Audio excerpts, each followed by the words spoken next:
तो अब चलते हैं छठी बीमारी की ओर, जिसका नाम है पोर्फिरिया। सोचिए कि सूरज की रोशनी आपके लिए जानलेवा हो जाए। पोर्फिरिया, जिसे कभी कभी वैम्पायर डिजीज कहा जाता है, ऐसी रेयर जेनेटिक बीमारी है जिसमें सूरज की रोशनी से त्वचा जलने लगती है और शरीर पर गहरे दाने उभर आते हैं। मरीजों के दांत नुकीले हो सकते हैं और हाथ पैर बहुत नाजुक हो जाते हैं। इस बीमारी का कारण जीन में म्यूटेशन है, जो शरीर में पोर्फायरिन नामक केमिकल्स के असामान्य निर्माण के लिए जिम्मेदार होता है। ये केमिकल्स सूर्य की रोशनी के संपर्क में आते ही त्वचा को नुकसान पहुंचाते हैं। मध्यकालीन समय में लोग इसे डरावना मानते थे और ऐसे मरीजों को राक्षस या वैम्पायर समझा जाता था। पोर्फिरिया से पीड़ित लोगों की जिंदगी रोजमर्रा की छोटी छोटी चीजों तक चुनौतीपूर्ण हो जाती है। सूरज के सामने जाना, खाना बनाना या बाहर खेलना, हर चीज एक जोखिम बन जाती है। लेकिन इस रेयर बीमारी के बावजूद कुछ मरीज जीवन जीने की कोशिश करते हैं, विशेष देखभाल और प्रोटेक्टिव मेजर्स के साथ। अब चलते हैं अपनी 7वीं बीमारी की ओर, जिसका नाम है ट्री मैन सिंड्रोम। सोचिए कि आपके हाथ और पैर धीरे धीरे ऐसे दिखने लगें जैसे उन पर पेड़ की जड़ें उगाई हों।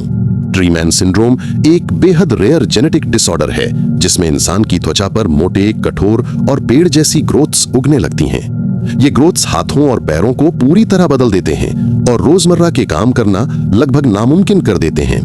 इस बीमारी का कारण ह्यूमन पैपिलोमा वायरस यानी HPV के रेयर म्यूटेशन से होता है। त्वचा पर यह असामान्य ग्रोथ धीरे धीरे फैलती रहती है और मरीजों के लिए दर्द और असुविधा पैदा करती है। हर हल्की चोट भी सिचुएशन को और बिगाड़ सकती है, जिससे ग्रोथ और तेजी से बढ़ जाती है। दुनिया में इस बीमारी के सिर्फ कुछ ही मामले सामने आए हैं। जिन लोगों को ये होता है, उनकी जिंदगी बेहद चुनौतीपूर्ण हो जाती है। चलना, खाना पकाना, लिखना या हाथों का इस्तेमाल करना, हर काम मुश्किल बन जाता है। लेकिन कई मरीज अपनी हिम्मत नहीं छोड़ते और डॉक्टरों और फैमिलीज की मदद से जीवन को संभालने की कोशिश करते हैं। ट्री मैन सिंड्रोम हमें याद दिलाती है कि इंसानी शरीर की दुर्लभताएं कितनी अजीब और कठिन हो सकती हैं।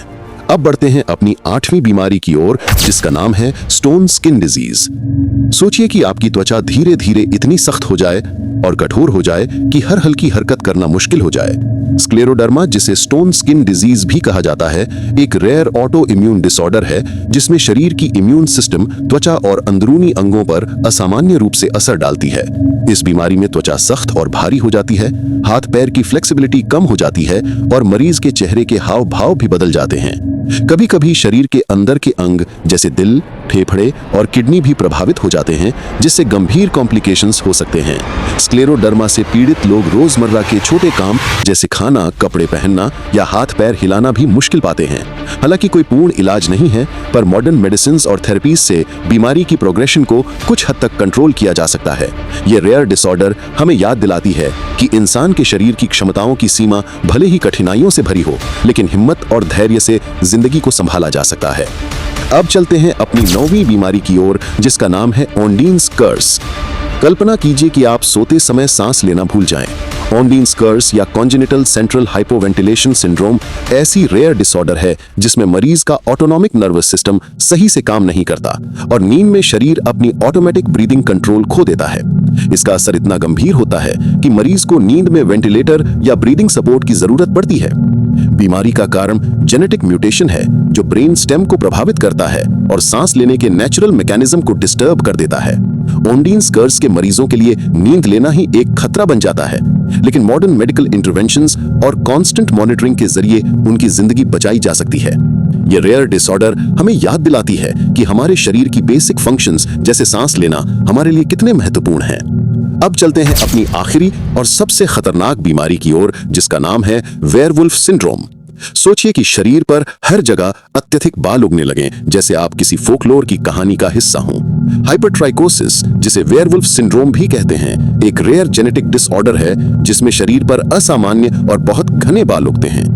यह बीमारी जन्म से होती है और लोगों की अपीयरेंस पूरी तरह बदल देती है।